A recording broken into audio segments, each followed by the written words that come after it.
Halo Sobat Fisika Pejuang TKA. Pada video kali ini saya akan melanjutkan pembahasan soal TKA berdasarkan bisikan para peserta yang sudah ikut TKA.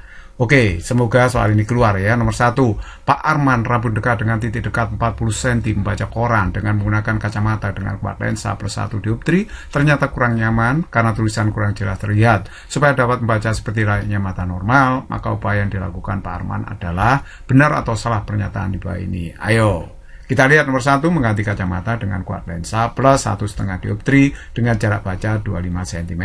Benar atau salah ya? Untuk menderita rambut dekat, itu kuat lensanya bisa pakai rumus ini. P sama dengan 100 per S min 100 per SN. P kuat lensa, satuannya dioptri. S itu jarak baca, satuannya senti. SN itu sama dengan punctum proximum ya, titik dekat mata. Ya, satuannya juga senti. Nah, Pak Arman ini titik dekatnya 40 cm. Nah, oke, sekarang coba jarak baca 25 katanya saya masukkan. Nah, titik dekatnya 40 cm. Sebenarnya dia itu kalau jarak baca normal 25, pakai kuat lensa berapa? Kalau titik dekatnya 40 cm, ya kita hitung. Ini kan 4 dikurangi 2,5. Berarti ini plus 1,5 dioptri. Jadi kalau membaca normal pada jarak 25 cm, jarak baca normal ya, 25 cm, maka kuat lensa yang harus dipakai adalah plus 1,5 dioptri.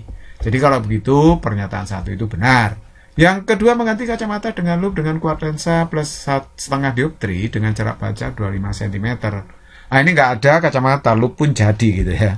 Wah, ini loop, pakai loop ya, megangi kesel ini ya, atau capek. Loop.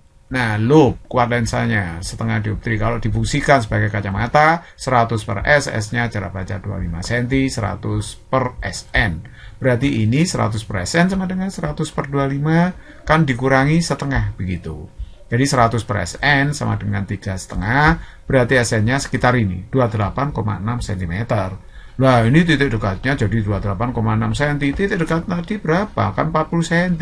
Jadi kalau bayangan jatuh pada 28,6 cm di depan kacamata, ya tidak melihat dengan jelas atau belereng, blur gitu ya. Kabur, tidak terlihat jelas. Jadi kalau begitu jawabannya salah.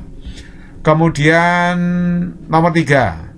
Nomor 3 ini tetap menggunakan kacamata plus 1 dioptri pada jarak baca 20 cm. Apa benar? Ya, coba kita ingatkan lagi rumusnya gini ya. Nah, ini lensa kacamata yang dipakai tetap plus 1 dioptri ya. Jarak bacanya diubah 20 cm. Berarti ini 100 per 20, 100 per SN. Jadi kalau begitu, 1 sama dengan 5 min 100 per SN. Jadi 100 per SN sama dengan 4. Berarti SN-nya ketemu 25 cm, padahal titik dekatnya 40 cm, nggak cocok.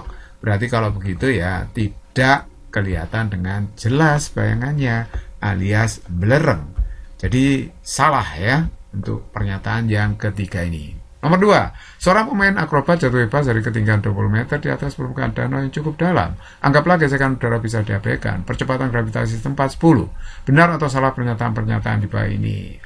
Waktu yang dibutuhkan untuk mencapai permukaan air danau adalah 2 detik. Oke, kita jawab. Ini orangnya mau menjatuhkan dirinya, menjatuhkan dirinya ya, jatuh bebas ini. Jadi kecepatannya pasti 0 awalnya. Dan percepatannya adalah percepatan gravitasi. Nah, karena dia GLBB, ya ke bawah itu pasti dipercepat ya. Jadi kalau begitu GLBB SVOT plus setengah T kuadrat. Nah, S-nya itu sama dengan H ketinggiannya. VO-nya kan 0 di sini ya. Jadi tinggal A-nya diganti G. A-nya adalah G sehingga setengah GT kuadrat. Nah, hanya 20, setengah G-nya 10 T kuadrat. Berarti ini 25 T kuadrat. Berarti T kuadrat 4, T-nya adalah 2 skon. Jadi 2 skon akan mencapai permukaan danau. Berarti benar ya ini ya. Terus nomor 2, kecepatan pada saat tempat membentuk permukaan danau adalah 20 meter per skon. Kita pakai rumus GLBB ini aja. VT kuadrat, V kuadrat plus 2S. Nah, sedangkan A-nya diganti G. Nah, hanya ya ini S-nya itu sebagai H di sini ya, ketinggian yang ditempuh. Jadi kalau begitu kita masukkan aja, berarti VT akar 2GH masuk, 2G-nya 10 hanya 20, 20 kali 20 di akar, berarti VT-nya ketemu 20 meter per skon. Jadi kalau begitu benar pernyataan yang kedua.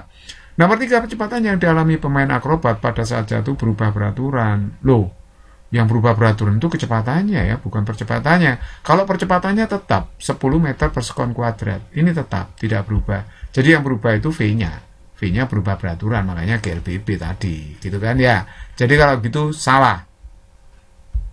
Nomor 3, pemain basket melempar bola basket ke keranjang basket melalui gerakan shooting seperti tampak pada gambar. Diketahui sudut elevasi tembakan 53 derajat, kecepatan awal VU 10, Y1 1,2 meter, Y2 3,05 meter, percepatan gravitasi setempat 10. Pernyataan yang benar di bawah ini adalah jawaban benar lebih dari 1. Baiklah, sekarang kita jawab. Waktu yang dibutuhkan bola basket untuk mencapai titik puncak P adalah 0,8 sekon. Benarkah?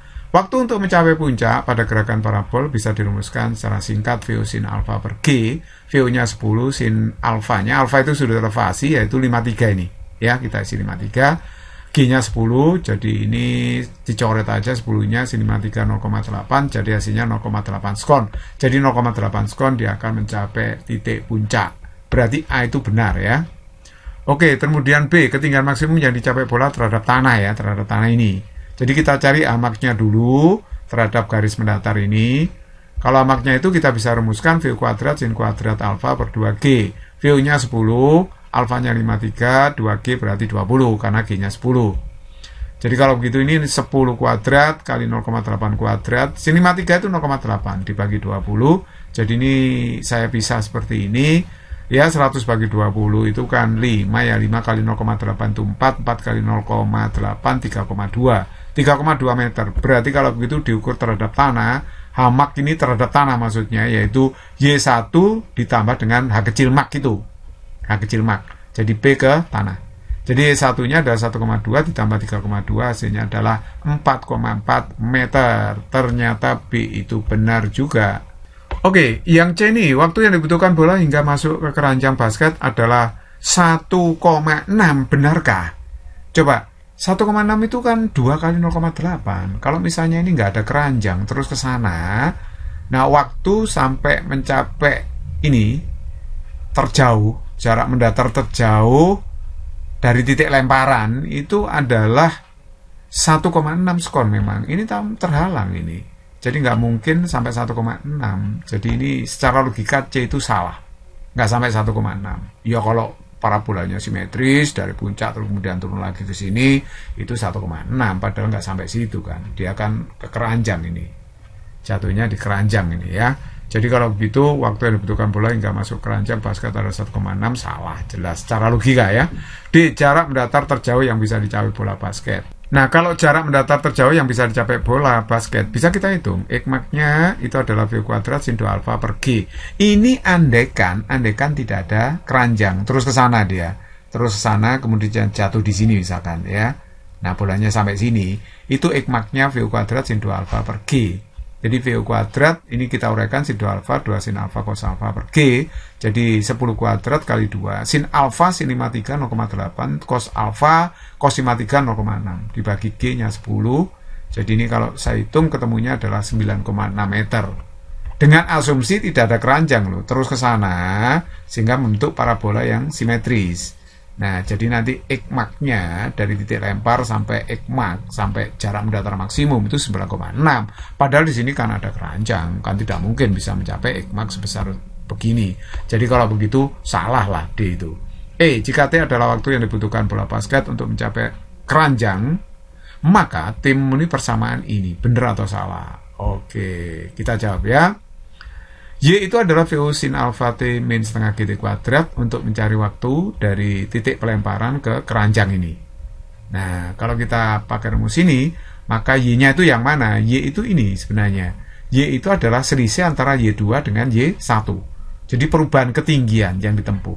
Dari sini, titik lempar ke keranjang, itu ketinggian yang ditempuh adalah Y2 kurangi Y1. Ya.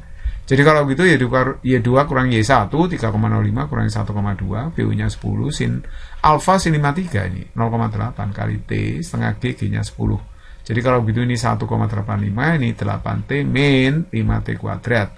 Jadi kalau gitu hasilnya ini 5T kuadrat min 8T saya pindah ruas ini ya plus 1,85 sama dengan 0. Jadi waktu dari sejak dilemparkan dari tangan sampai keranjang itu waktunya harus memenuhi persamaan seperti ini.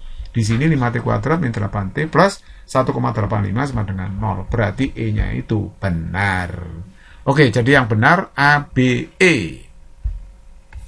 Nomor 4. Nah, ini soal yang mudah. Gas ideal dalam ruang tertutup mempunyai volume, suhu, dan tekanan awal masing-masing diketahui 0,9 liter, 27 derajat Celcius, dan 2 atm. Jika gas dipanaskan hingga suhu 227 derajat Celcius dan tekanan 3 atm, maka volume akhir gas adalah berapa? Suhunya kita jadikan Kelvin dulu ya, tidak boleh pakai Celcius. 27 tambah 273, 300 Kelvin. T2 227 tambah 273, 500 Kelvin. Nah, ingat persamaan keadaan gas, BV itu nRT. Nah, bisa saya tarik begini, T-nya ke kiri, BV per T sama dengan NR. Jadi bisa saya tulis BV per T sama dengan tetap atau konstan. Artinya P1 V1 per T1 keadaan awal harus sama dengan P2 V2 per T2 keadaan akhir. Ini dikenal sebagai hukum Boyle-Gay-Lussac. Kita taruh aja B1-nya 2 atm tadi ya. V1-nya 0,9 liter, kemudian T1-nya 300, P2-nya 3, V2-nya ditanya volume akhir kan, kemudian T2-nya adalah 500. Ini dicoret aja ini. Ini bisa saya coret 300, 500, ini 02-nya ini saya coret ya. Sehingga hasilnya V2-nya adalah 1 liter. Iya, ini kan 10 kali 0,99 ya, 3 kali 3 9 juga, berarti 1 liter. Jadi jawaban yang tepat adalah A. Physics is very easy and fun. Tetap semangat belajarnya. Semoga sukses.